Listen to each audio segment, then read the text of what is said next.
আজকে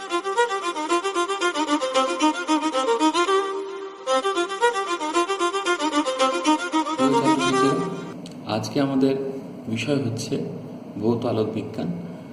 আর ভৌত আলোক বিজ্ঞানটা, যেটাকে আমরা ফিজিক্যাল অপটিক্স বলি, সেটা এর আগে আলো নিয়ে আমরা যা আলোচনা করেছি সেগুলো আসলে সব রে অপটিক্সের আন্ডারে, তার থেকে কিছুটা হলেও আলাদা। এখানে আমরা আলোর যে গতি ত্রিমাত্রিক দেশে, সেটাকে নিয়েই আলোচনা করব। দেখো, এর আগে যখন আমরা এর আগে যেটুকুন শিখেছি সেগুলো বলেই দিয়েছি রে অপটিক্সের আন্ডারে।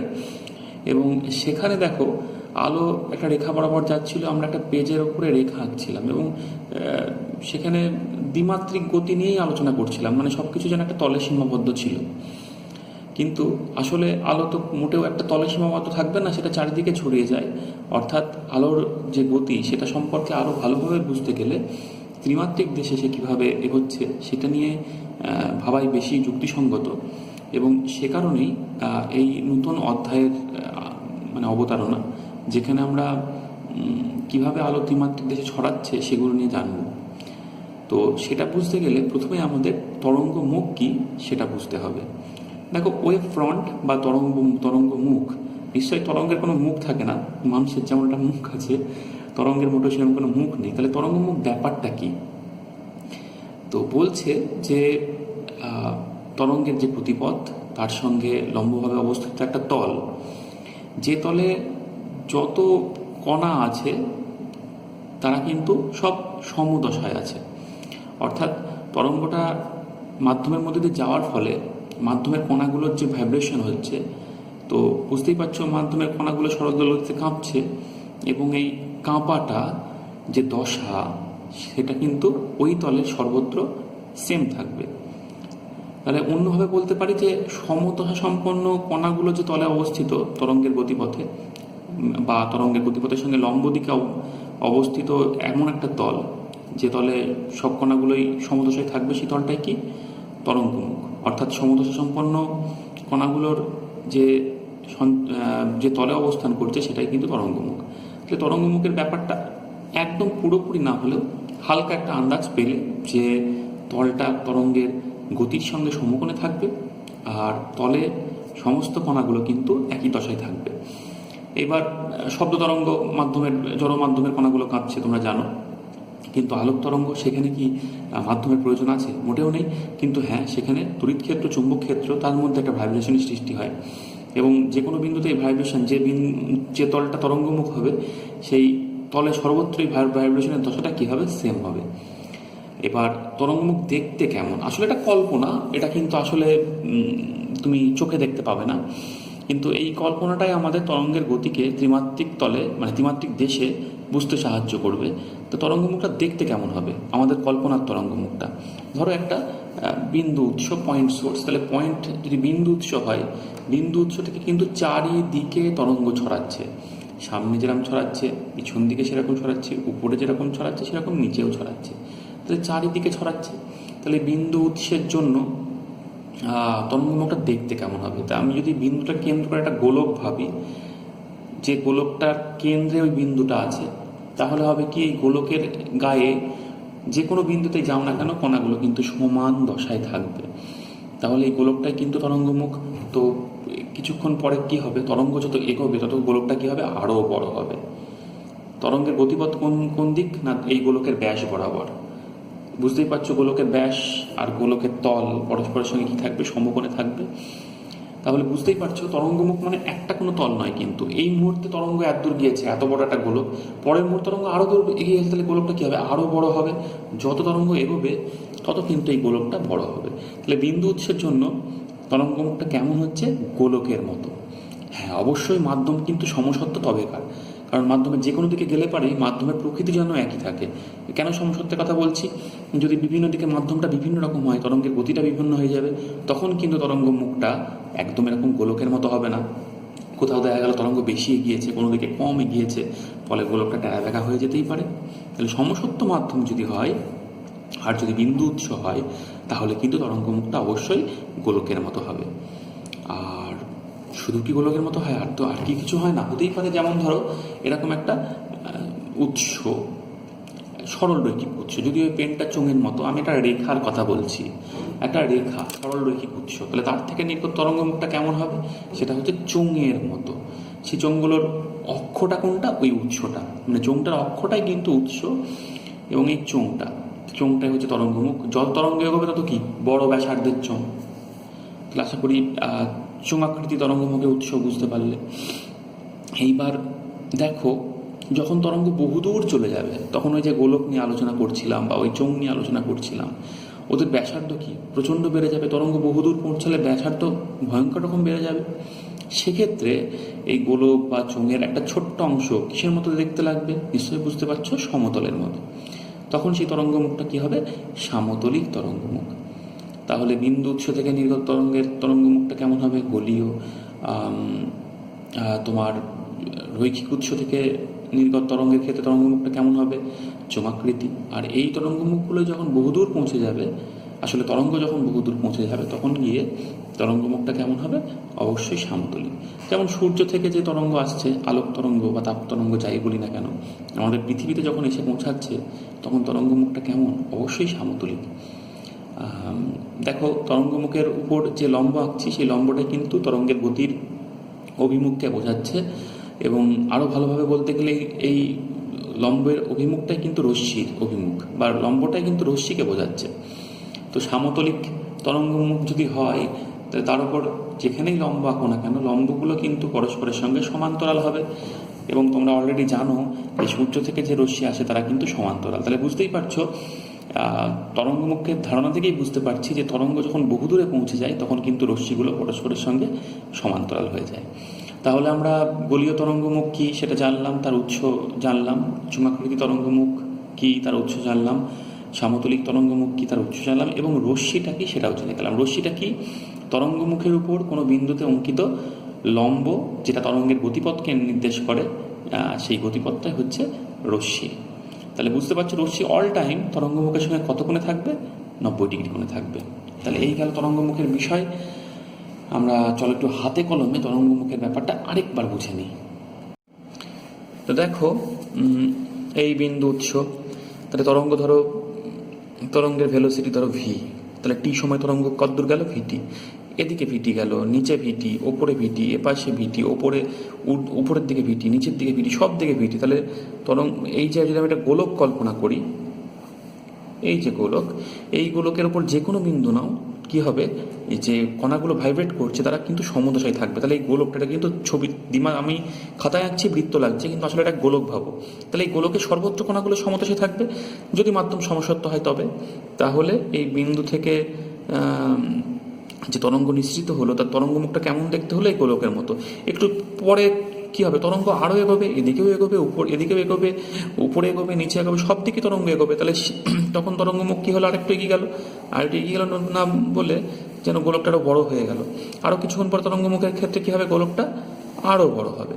তাহলে এইভাবে দেখো ত্রিমাত্রিক দেশে তরঙ্গ কীভাবে এগোচ্ছে সেটা এই যে তরঙ্গমুখের ধারণা থেকে আমরা ক্লিয়ারলি বুঝতে পারছি। একই রকমভাবে যদি রৈখিক উৎস হয়, এই হলো উৎস, কিছুক্ষণ পরে তরঙ্গ মুখটা কোনটা? এইটা। তারপরের মুহূর্তে তরঙ্গমুখ কোনটা? এইটা। তারপরের মুহূর্তে তরঙ্গমুখ কোনটা? এইটা। তাহলে বুঝতেই পারছো এটাও আমাদের তরঙ্গটা কীভাবে বিস্তার লাভ করছে ত্রিমাত্রিক দেশে সেটা বুঝতে পারছি।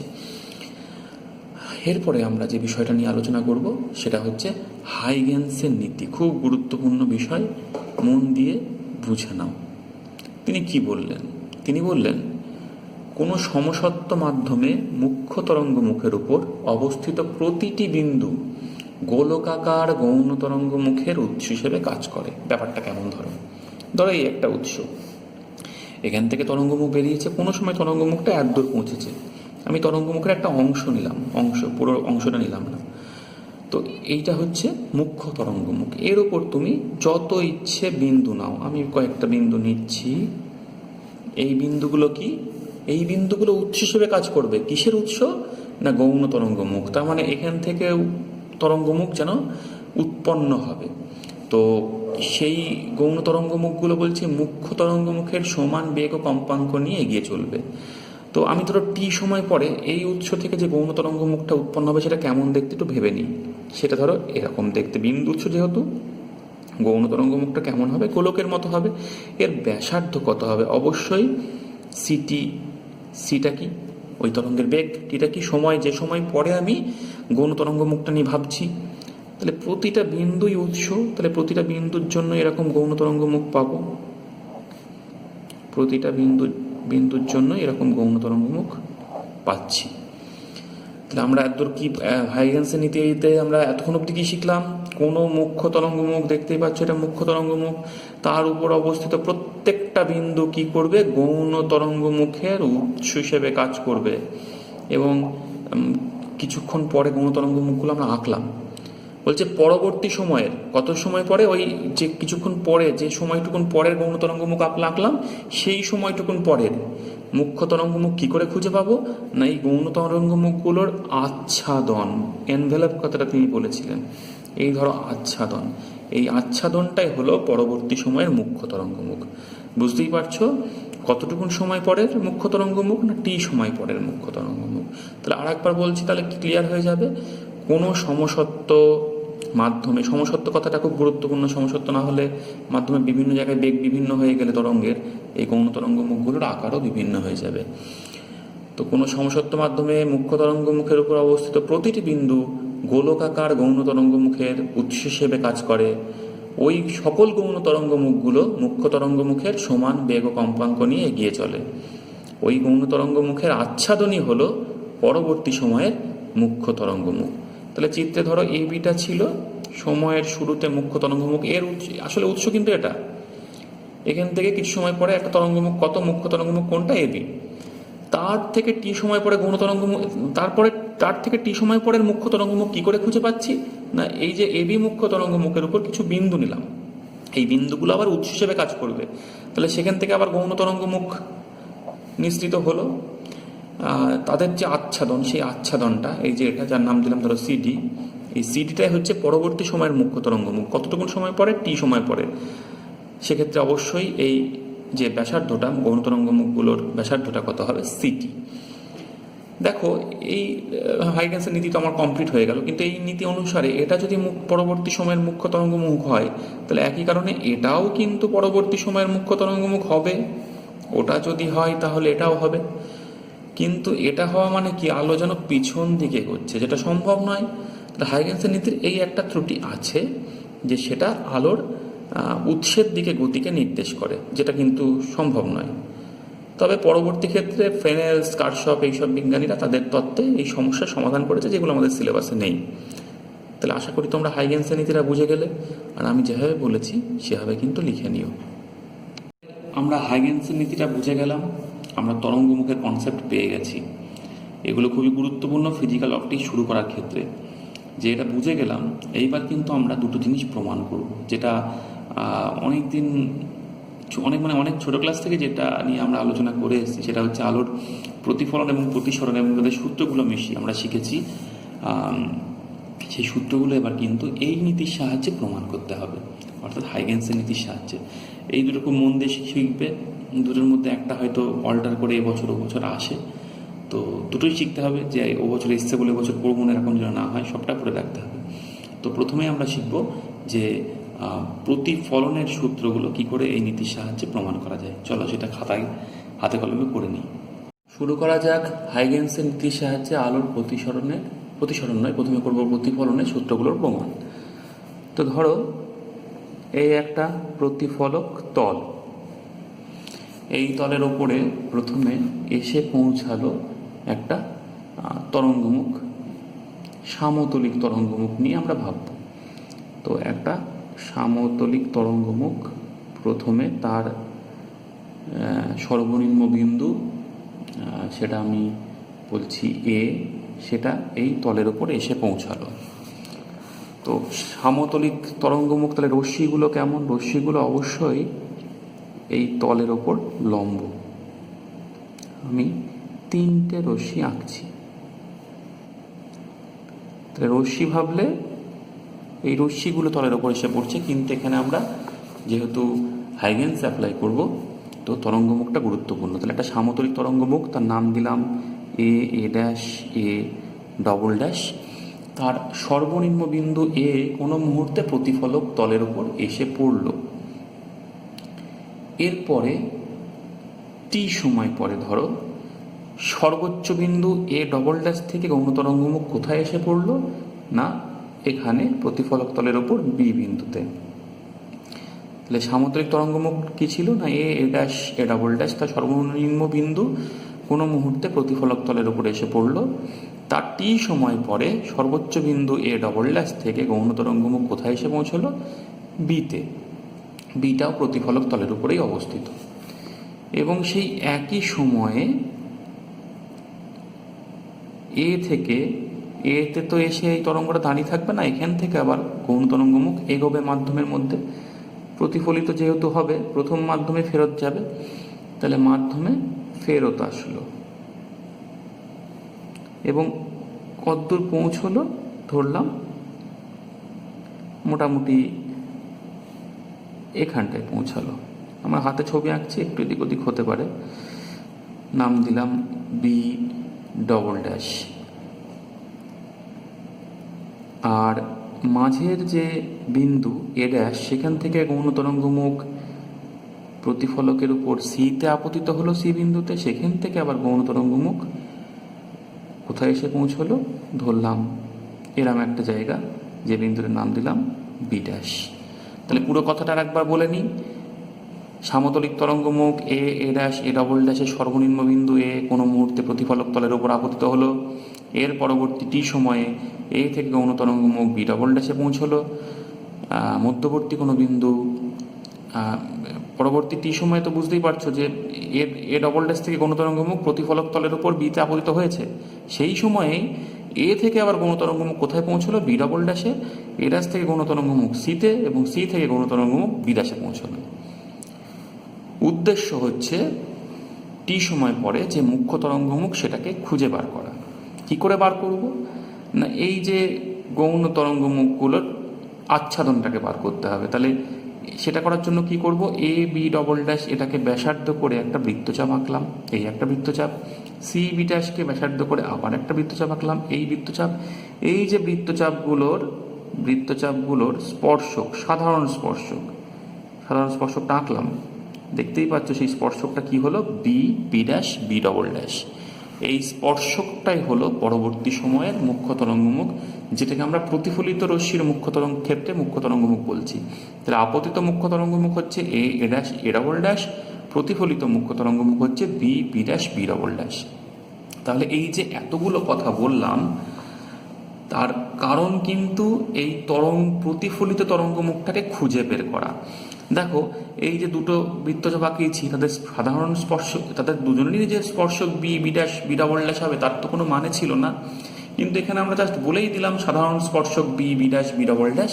ছোট ক্লাস, যে একই স্পর্শক হবে সেটা প্রমাণ করার প্রয়োজন নেই, জাস্ট বলে দিলেই চলবে। তো এবার দেখো এখানে যদি একটা অভিলম্ব আঁকতাম, খেয়াল করো এই রশ্মি অবিলম্বের সঙ্গে যে কোণটা করছে সেটাই আপতিত রশ্মি, যেহেতু সেটা আপতন কোণ হতো। খেয়াল করো এই কোণটার এই কোণটা সমান হবে। কেন হবে আর আলাদা করে বলতে পারছি না, কারণ এটা অনেক শিখিয়েছি কেন সমান হয়। তাহলে বুঝতেই পারছো এখান থেকে আমি কি বলতে পারি? তরঙ্গমুখ দর্পণের সঙ্গে যে কোণ করবে সেটাই আপতিত তরঙ্গমুখ, যেহেতু তাহলে দর্পণের সঙ্গে যে কোণ করবে সেটাই হচ্ছে আপতন কোণ। আর এটা যেহেতু প্রতিফলিত তরঙ্গমুখ, সেটা দর্পণের সঙ্গে যে কোণ করবে সেটা হচ্ছে প্রতিফলন কোণ। তাহলে আমাকে প্রমাণ করতে হবে আপতন কোণ সমান প্রতিফলন কোণ, তাহলেই কিন্তু প্রতিফলনের সূত্রগুলো প্রমাণ করে ফেলতে পারবো। আচ্ছা, তো দেখো আমরা অন্তত এটুকুন দেখতে পেয়েছি যে সময়ে গৌণ তরঙ্গ এ ডবল ড্যাশ থেকে বিতে পৌঁছেছে, সেই একই সময়ে এ থেকে গৌণ তরঙ্গমুখ কোথায় পৌঁছেছে? বি ডবল ড্যাশে। তাহলে বোঝাই যাচ্ছে যেহেতু মাধ্যমটা সমসত্ব, মাধ্যমের যে কোনো দিকে তরঙ্গের বেগটা সমান, তাহলে এই এ ডবল ড্যাশ বি সমান এ বি ডবল ড্যাশ বলতে পারি, কারণ এ ডবল ড্যাশ থেকে যে সময়ে বিতে এসছে ঠিক একই সময়ে এ থেকে বি ডবল ড্যাশে গেছে, দুটো দূরত্বই সমান। এবং এটা সমান কি? C T. সি হচ্ছে তরঙ্গের বেগ আর টি হচ্ছে এই সময়টা, যে সময় নিয়ে আমরা আলোচনা করছিলাম। এইবার যে এটা আমি লিখে ফেলতে পারলাম, তাহলে দেখো দুটো ত্রিভুজ পেয়েছি, নাম দুটো ছবি থেকেই দেখে নাও, A B A double dash এবং A B B double dash. এই দুটো ত্রিভুজের দেখো এই এ বি বাহুটা সাধারণ বাহু, আর আর আর দুটো বাহু এ ডবল ড্যাশ বি এবং এ বি ডবল ড্যাশ বাহু দুটো কি সমান, প্রমাণ করা হয়ে গেছে। আর এই যে অ্যাঙ্গেলটা, এই অ্যাঙ্গেল দুটো সমান। কেন সমান? না, অ্যাঙ্গেল দুটোর মান হচ্ছে 90°। কারণ 90° কেন? কারণ তরঙ্গমুখের সঙ্গে রশ্মির অ্যাঙ্গেল তো 90° হয়। তাহলে তিনটে শর্ত আমি বলে ফেলতে পারলাম। অতএব ত্রিভুজদ্বয় সর্বসম। ত্রিভুজদ্বয় যে সর্বসম হয়ে গেল, তাহলে এই দুটো কোণ কি হবে? সমান হবে, অর্থাৎ angle i is equal to angle r. তাহলে প্রতিফলনের একটা সূত্র প্রমাণ হয়ে গেল। এছাড়াও দেখতে পাচ্ছি এই যে পুরো চিত্রটা কিন্তু একটা তলে আঁকছি এবং রশ্মিগুলো তলেই আছে এবং অবিলম্ব আঁকলেও এই তলে আছে, তাহলে সকলেই একই তলে থাকে। তাহলে প্রতিফলনের আর একটা সূত্র প্রমাণ হয়ে গেল। তাহলে এইভাবে সূত্রগুলো প্রমাণ করা যায়। সূত্র প্রমাণ করতে এমন কিছু কাঠখড় পোড়াতে হলো না, কিন্তু কাঠখড় পোড়াতে হচ্ছে কোথায়? না লেখাতে। কোন লেখাতে? যে আমি আপতিত তরঙ্গমুখ ধরে নিয়ে কি করে প্রতিফলিত তরঙ্গমুখ B, B dash, B double dash হবে, তার যুক্তিটা কিন্তু প্রথমে সুন্দর করে লিখে দিতে হবে, যেটা আমি বললাম। তাহলে আশা করি হাইগেন্সের নীতির সাহায্যে কি করে প্রতিফলনের সূত্রগুলো প্রমাণ করা যায় তোমরা বুঝতে পেরেছো। পরবর্তী বিষয় হচ্ছে হাইগেন্সের নীতির সাহায্যে প্রতিসরণের সূত্রগুলোর প্রমাণ। তো বুঝতেই পারছো, এক্ষেত্রে আলো দ্বিতীয় একটা মাধ্যমে প্রবেশ করবে। তো আগের মতোই ধরো আপতিত তরঙ্গমুখ, এটা নাম দিচ্ছি এ বি, মাঝের বিন্দু আর ধরলাম না। তো রশ্মিগুলো আঁকি ফেলতে হবে। তাহলে এর সঙ্গে 90° অ্যাঙ্গেলে থাকবে, বুঝতেই পারছো রশ্মিগুলো। মাঝের একটা রশ্মিও আঁকাচ্ছি সুবিধার জন্য। তাহলে সামতলিক তরঙ্গমুখ এ বি এর সর্বনিম্ন বিন্দু এ কোনো মুহূর্তে বিভেদ তল, এবার কিন্তু বিভেদ তল, বিভেদ তলের উপর আপতিত হলো। তাহলে বুঝতেই পারছো এই অ্যাঙ্গেলটা হবে আপতন কোণ। এরপরে টি সময় পরে বি থেকে গৌণ তরঙ্গ কোথায় পৌঁছলো? এখানে। এই বিন্দুটার নাম ধরো সি দিলাম। ওই একই সময়ে দ্বিতীয় মাধ্যমে এ বিন্দু থেকে গৌণ তরঙ্গমুখ ধরো এখানে পৌঁছালো, নাম দিলাম ডি। বুঝতেই পারছো এডি আর বিসি দূরত্ব সমান হবে না, কারণ এই মাধ্যম আর এই মাধ্যম আলাদা মাধ্যম। দুটো মাধ্যম যেহেতু সেম নয়, তাহলে দুটো মাধ্যমে তরঙ্গের বেগও সেম হবে না। এই মাধ্যমে তরঙ্গের বেগ v1 ধরছি, এই মাধ্যমে তরঙ্গ বেগ v2 ধরছি। একই রকমভাবে মধ্যবর্তী বিন্দু থেকে গৌণ তরঙ্গ বুঝতেই পারছো মাঝামাঝি কোনো দূরত্বে পৌঁছবে, মোটামুটি চোখের আন্দাজে এটা দাগ বরাবর যেন থাকে লাস্ট বিন্দুগুলো। এটা ব্যাক প্রসেস, আর কিছু না। তাহলে এইবার আমরা যদি এই এডিকে ব্যাসার্ধ করে স্পর্শক আঁকি, এটাকে যদি নাম দাও তাহলে বলে দেবা সেটাকে ব্যাসার্ধ ধরে যদি স্পর্শক আঁকি, তাহলে এই স্পর্শক বলছি বৃত্তচাপ আঁকি, তাহলে তাদের সাধারণ স্পর্শক কে হচ্ছে? সাধারণ স্পর্শক হচ্ছে ডিসি আর ডিসিডি। তাহলে সিডিটাই হচ্ছে পরবর্তী সময়ের প্রতিসৃত মুখ্য তরঙ্গমুখ। তাহলে প্রতিসৃত মুখ্য তরঙ্গমুখটাকে এইভাবে আমরা খুঁজে পেলাম। তাহলে এই প্রথম কথাটাই গুরুত্বপূর্ণ, যে খুঁজে পাওয়া। যেই খুঁজে পেলাম তাহলে বুঝতে পারছো এইটা হবে প্রতিসরণ কোণ। আমাদের কিন্তু প্রতিসরণের সূত্র বলতে মেনলি স্নেলের সূত্রটা প্রমাণ করে দিতে হবে। তো কি করে সেটা প্রমাণ করব সেটা একটু বুঝে নিই। আশা করি ছবিটা তোমরা ভালো করে তাকিয়ে দেখেছো। এইবার আমরা এই সাইন আই আর সাইন আর এর মান বার করে নেব, কারণ স্নেলের সূত্রে সেটা আমাদের প্রয়োজন। তাহলে উপরের ত্রিভুজ থেকে যদি সাইন আই বার করতে চাই, সাইন আই, তাহলে সেটা সমান কি হচ্ছে? দেখো সাইন আই সমান লম্ব বাই অতিভুজ। লম্ব হচ্ছে বিসি আর অতিভুজ হচ্ছে এসি। একই রকমভাবে নিচের ত্রিভুজ থেকে যদি আমাদের সাইন আর বার করতে হয়, তাহলে সেটাও দেখো লম্ব বাই অতিভুজ। লম্ব হচ্ছে এডি আর অতিভুজ হচ্ছে এসি। তাহলে দেখো আমরা সাইন আই বাই যদি সাইন আর করে দিই তাহলে কি পাচ্ছি? এটা বাই এটা, তো এসি তো কেটে যাচ্ছে, তাহলে পড়ে থাকছে BC by AD. BC, B থেকে সি দূরত্ব ধরো টি সময় গেছে, কত বেগ নিয়ে v1, তাহলে v1 টি। একই কারণে এডি সমান কি হবে? এদিকে মাধ্যমে বেগ v2, তাহলে v2 টি, তাহলে v1 বাই v2। বেগের সঙ্গে মাধ্যমের প্রতিসরাঙ্কের সম্পর্ক ব্যস্তানুপাতিক তোমরা জানো, তাহলে মিউ2 বাই মিউ1। অতএব কি লিখতে পাচ্ছি? মিউ1 sine i is equal to মিউ2 সাইন আর। তো এটাই তো স্নেলের সূত্র, আর সবই একই তলে আছে, সেটা নতুন করে বলা লাগে না। তাহলে আশা করি বুঝতে পেরেছো কী করে স্নেলের সূত্রটা প্রমাণ করা গেল। তো এইভাবে মানে প্রমাণ করাটা টাফ নয়, টাফ হচ্ছে ওই প্রথমে আপতিত তরঙ্গমুখটাকে ধরে নিয়ে প্রতিফলিত বা দ্বিতীয় ক্ষেত্রে প্রতিষ্ঠিত মুখ্য তরঙ্গমুখটাকে খুঁজে বের করা এবং তার যুক্তি দেওয়া, এটাই গুরুত্বপূর্ণ। সেগুলো কিন্তু সঠিকভাবে দিতে হবে।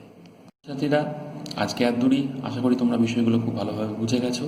এর একটা নোটস আছে, আমি পাঠিয়ে দেবো, তো সেখান থেকে ভালো করে পড়ে নিও। অসুবিধা হলে অবশ্যই আমাকে জানিও। পরের দিন আমরা খুব গুরুত্বপূর্ণ বিষয়ে প্রবেশ করব, সেটা হচ্ছে ইন্টারফারেন্স, ব্যতিচার। বাংলায় ব্যতিচারটা আমরা কিন্তু 11-এ পড়েছিলাম শব্দের ক্ষেত্রে, তো পারলে সেটা একবার দেখে নিও। একদম একই রকমের ক্যালকুলেশন, তবে আলোর ক্ষেত্রে বুঝতেই পারছো এটা চোখে দেখবো, শব্দের ক্ষেত্রে যেটা কানে শুনেছিলাম। তো একটু দেখে নিও শব্দের 11-এর যে টপিকটা, তাহলে খুব সুবিধা হয়। তাহলে আজকে এখানেই শেষ করছি, পরের ভিডিওতে আবার দেখা হবে।